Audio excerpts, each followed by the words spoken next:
कोई कह रहे हमारा पति नहीं है, कोई कह रहे हमारी बीवी नहीं है, कोई कह रहे हमारे बच्चे नहीं है, कोई कह रहे हमारा परिवार पूरा बिछड़ गया। हमारे बच्चों को भी उसका असर है। अपंग बच्चे हो रहे हैं, नई नई महिलाओं को। हमारे बच्चे भी काम नहीं कर पाते सही से। लड़कियों की शादी नहीं होती, शादी भी कर दो ना तो वो ससुराल वाले कह के भगाते, तू गैस पीड़ित है, तुझे इतने पैसे मिलने लेके आ, तो तुझे रखेंगे नहीं तो जा। Union carbide India limited (UCIL) एक American multinational company union carbide corporation की सब्सिडियरी थी जो 1934 में भारत में इस्टेब्लिश हुई थी। इसका मुख्य उद्देश्य भारत में इंडस्ट्रियल और एग्रीकल्चर डेवलपमेंट को बढ़ावा देना था। UCIL ने अपने ऑपरेशंस केमिकल, बैटरीज और पेस्टिसाइड्स और इंडस्ट्रियल गैसेस के प्रोडक्शन में फोकस्ड रखा।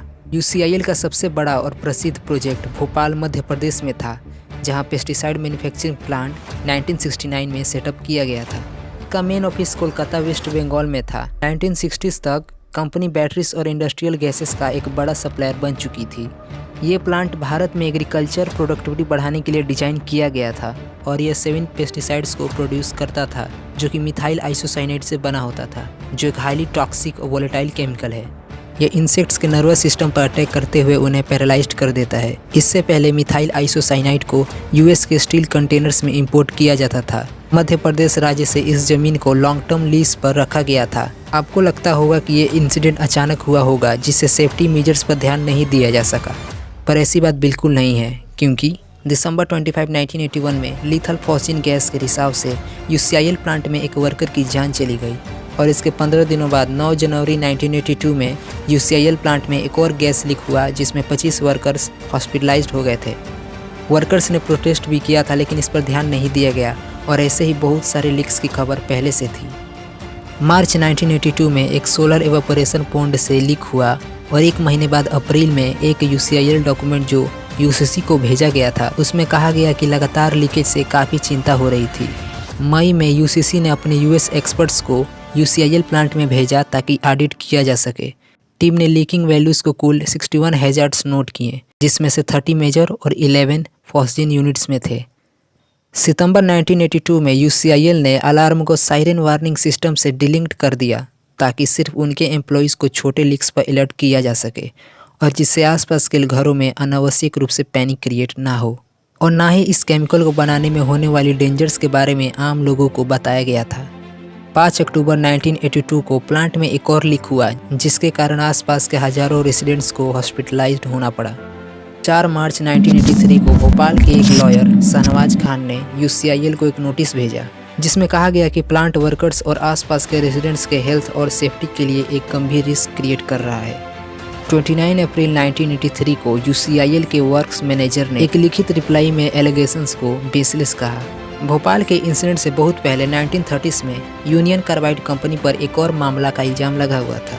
वो था हॉक्स नेस्ट टनल डिजास्टर जो 1930s में यूनियन कार्बाइड कंपनी के द्वारा किया गया था।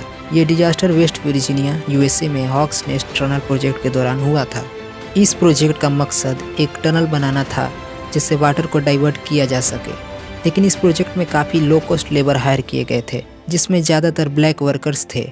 वर्कर्स को सिलिका डस्ट के एक्सपोजर का सामना करना पड़ा जो उनके हेल्थ के लिए बहुत खतरनाक साबित हुआ। अनेक वर्कर्स की मौत हो गई और बहुत से लोग लाइफ लॉन्ग हेल्थ प्रॉब्लम से जूझ रहे थे।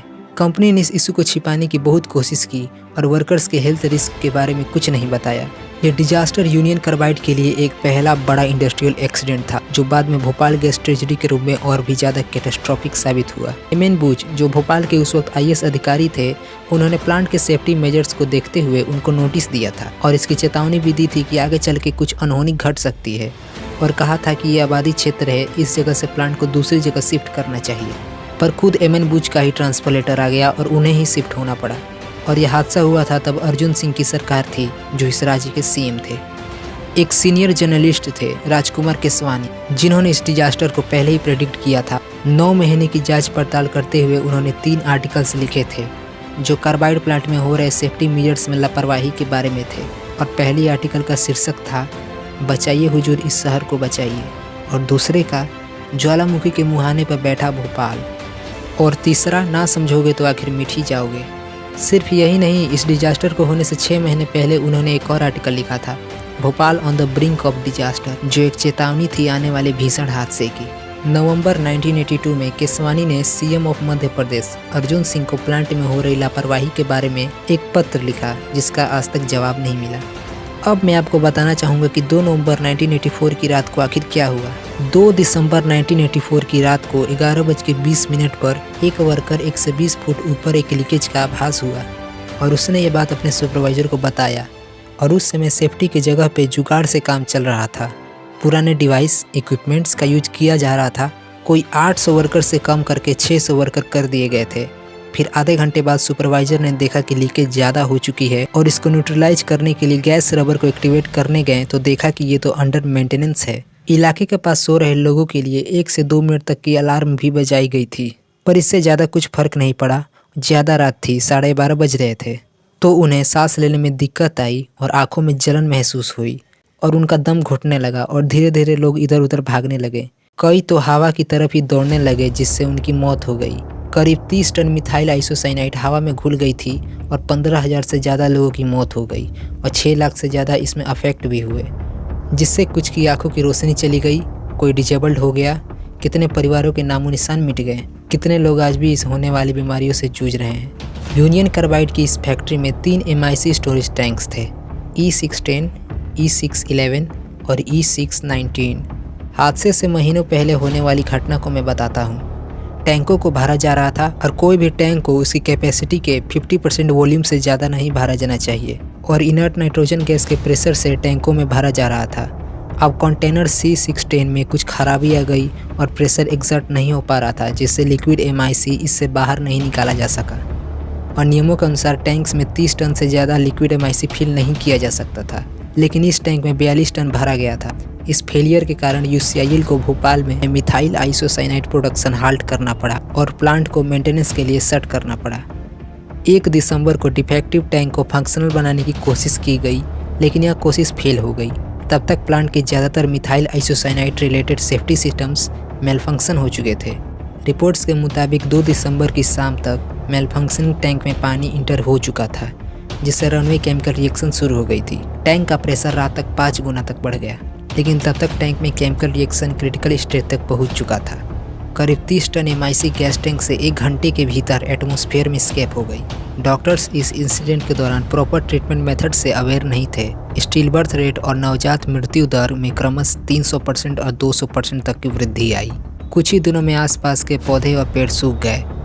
जानवरों को डिस्पोज करना पड़ा। 7 से 10 लोगों को एक साथ चलाया जाता था क्योंकि लकड़ियाँ कम हो गई थी। यूनियन कार्बाइड इन रिस्पॉन्स उन वर्कर्स को फायर कर दिया जो इस इश्यूज को हाईलाइट कर रहे थे। यूनियन कार्बाइड के डॉक्यूमेंट्स दिखाते हैं कि कंपनी ने प्लांट को अनटेस्टेड टेक्नोलॉजी के साथ डिजाइन किया और सेफ्टी कॉम्प्रोमाइज की 8 मिलियन तक बचाने के लिए। जहां यूरोप के फैक्ट्रीज में ऑटोमेटिक सेफ्टी डिवाइसेस और कंप्यूटराइज्ड अर्लिंग वार्निंग सिस्टम थे, उसके कंपेरेबल में भोपाल प्लांट मैनुअल डिटेक्शन पर रिलाई करता था। वॉरेन एंडरसन, जो कि यूनियन कार्बाइड कंपनी के CEO थे उस वक्त, वो घटना के 4 दिन बाद भोपाल आते हैं और उन्हें अरेस्ट किया जाता है, पर सिर्फ 6 घंटे के भीतर उनको दिल्ली भेज दिया जाता है, जहां वो USA के लिए सीधे रवाना हो जाते हैं और उनको भगाने में किनका हाथ था आज तक नहीं पता चला। गवर्नमेंट ने मार्च 1985 में भोपाल गैस लीक एक्ट पास किया था, जो विक्टिम्स को लीगल रिप्रेजेंटेटिव बनने की अथॉरिटी देता था। जब UCC ने इनिशियली $5 मिलियन का रिलीफ फंड इंडिया को ऑफर किया, तो गवर्नमेंट ने इस ऑफर को रिजेक्ट कर दिया और $3.3 बिलियन की डिमांड की।